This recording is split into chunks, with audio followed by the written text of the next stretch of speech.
All right, joining me now to discuss are CNN political commentators John Thomas, a Republican strategist, and Dave Jacobson, a Democratic strategist. Good to see you both. Good to see you. Thanks for having us. All right, so John, you first. President Trump says this temporary agreement is, quote, in no way a concession, but, he made this deal or agreed, acquiesced, however you want to put it, to no wall funding.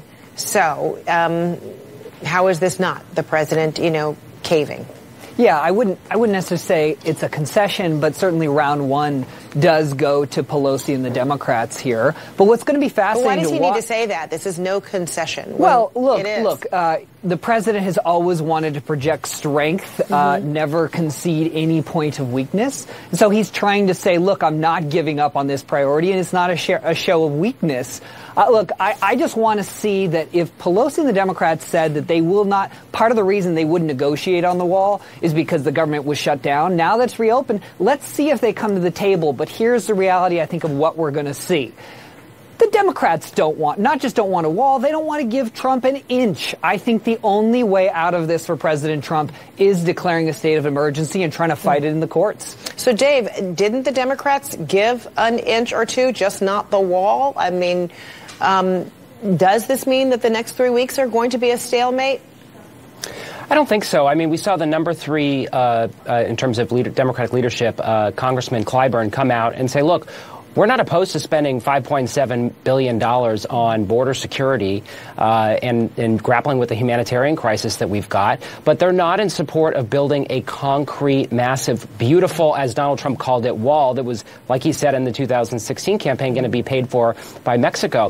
Because there were places of agreement, the immigration lawyers, there was money for certain infrastructure, just not the wall. So continue. Precisely. Yeah, I mean, increasing Border Patrol agents, drones, heat sensing technology. I mean, the Democrats are in support of strengthening the border and grappling with the immigration issue that we've got, and particularly the humanitarian crisis. Like you said, adding more judges, obviously, to help with the influx.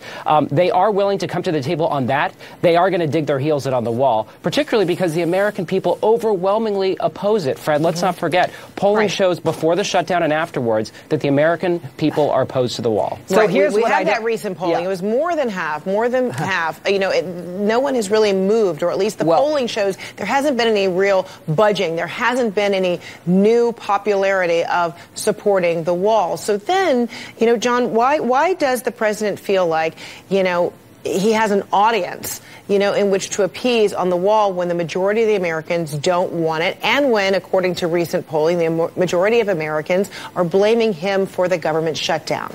Well, The Hill just put out a poll this week on Wednesday that showed that a plurality of Americans want Congress's number one focus to be on border security. The president feels that the way to secure the borders, in addition to what Dave's saying of more drones and this, that, and the other, is a partial physical barrier, whether that's a steel barrier. That's the interpretation of what border security is, and that's where the polling is showing that based on that, the majority don't see that the wall is the answer, but do agree that immigration and border security is a priority. Well, President Trump feels that the wall or a partial wall is a solution. He's talked to experts at the border that say that a wall is a partial solution. What I don't understand here, Dave, is that why we know we're going into a 3-week we got a 3-week hiatus. The government will likely be shut down again. Why can the Democrats not avoid this catastrophe by giving Donald Trump something for the wall? But the president is saying that. I mean, here he is at the Rose Garden saying, okay, let's celebrate. Government is open, but